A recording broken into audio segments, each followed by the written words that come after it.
De l'Évangile de Jésus-Christ selon saint Matthieu, chapitre 25, versets 14 à 30.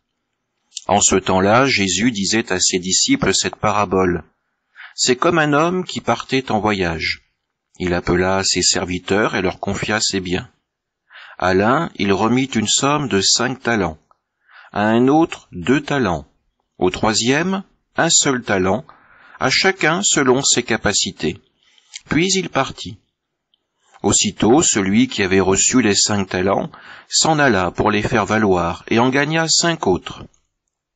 De même, celui qui avait reçu 2 talents en gagna 2 autres. Mais celui qui n'avait reçu qu'un talent alla creuser la terre et cacha l'argent de son maître. Longtemps après, le maître de ses serviteurs revint et il leur demanda des comptes. Celui qui avait reçu 5 talents s'approcha, présenta 5 autres talents et dit « Seigneur, tu m'as confié 5 talents. Voilà, j'en ai gagné 5 autres. » Son maître lui déclara « Très bien, serviteur bon et fidèle. Tu as été fidèle pour peu de choses. Je t'en confierai beaucoup. Entre dans la joie de ton Seigneur. » Celui qui avait reçu 2 talents s'approcha aussi et dit « Seigneur, tu m'as confié 2 talents. Voilà, j'en ai gagné 2 autres. » Son maître lui déclara « Très bien, serviteur bon et fidèle. Tu as été fidèle pour peu de choses. Je t'en confierai beaucoup. Entre dans la joie de ton Seigneur. » Celui qui avait reçu un seul talent s'approcha aussi et dit « Seigneur, je savais que tu es un homme dur. Tu moissonnes là où tu n'as pas semé. Tu ramasses là où tu n'as pas répandu le grain. J'ai eu peur et je suis allé cacher ton talent dans la terre. Le voici, tu as ce qui t'appartient. » Son maître lui répliqua « Serviteur mauvais et paresseux, tu savais que je moissonne là où je n'ai pas semé, que je ramasse le grain là où je n'ai pas répandu. Alors il fallait placer mon argent à la banque, et à mon retour je l'aurais retrouvé avec les intérêts. Enlevez-lui donc son talent, et donnez-le à celui qui en a 10. À celui qui a, on donnera encore, et il sera dans l'abondance. Mais celui qui n'a rien se verra enlever même ce qu'il a. Quant à ce serviteur bon à rien, jetez-le dans les ténèbres extérieures. Là il y aura des pleurs et des grincements de dents. » Acclamons la parole de Dieu.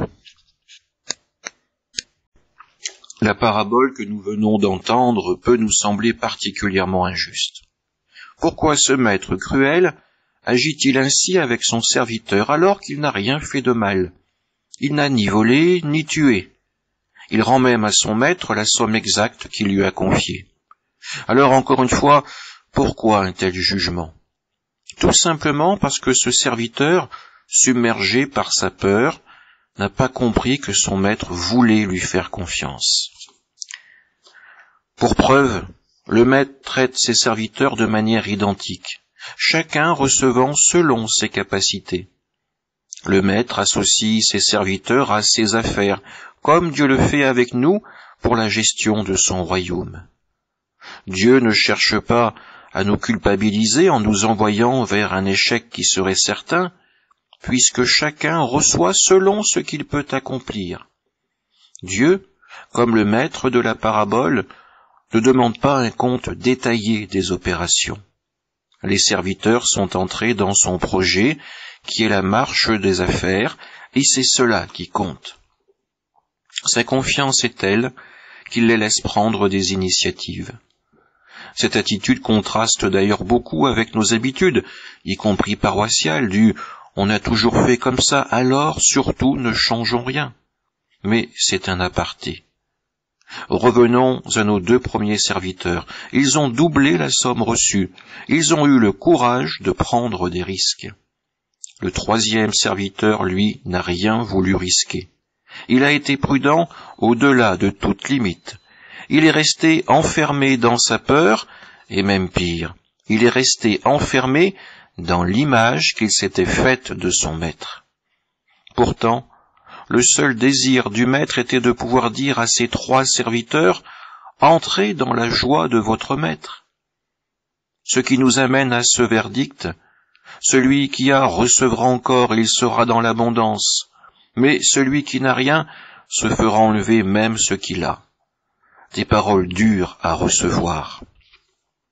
Pour comprendre ces mots, nous pouvons nous imaginer en train de faire un trajet. Si nous allons par le bon chemin, nous nous rapprochons peu à peu de notre destination. Mais si à un moment, nous décidons de nous arrêter, de tourner le dos à notre objectif et de repartir, alors chaque pas nous éloignera de l'endroit où nous voulions aller. Il en va de même avec le Seigneur. Jésus lui-même nous témoigne pourtant sa confiance. Peu avant la Passion, il confie l'Église à ses disciples, il leur confie son trésor, c'est-à-dire sa parole. Il n'a pas peur qu'elle soit gaspillée. Il a confiance en nous pour que cette parole soit annoncée, distribuée, partagée, et qu'elle fasse croître notre confiance envers son Père.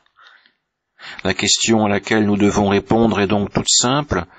Sommes-nous prêts à recevoir cette parole et à l'annoncer, ou alors allons-nous l'enterrer?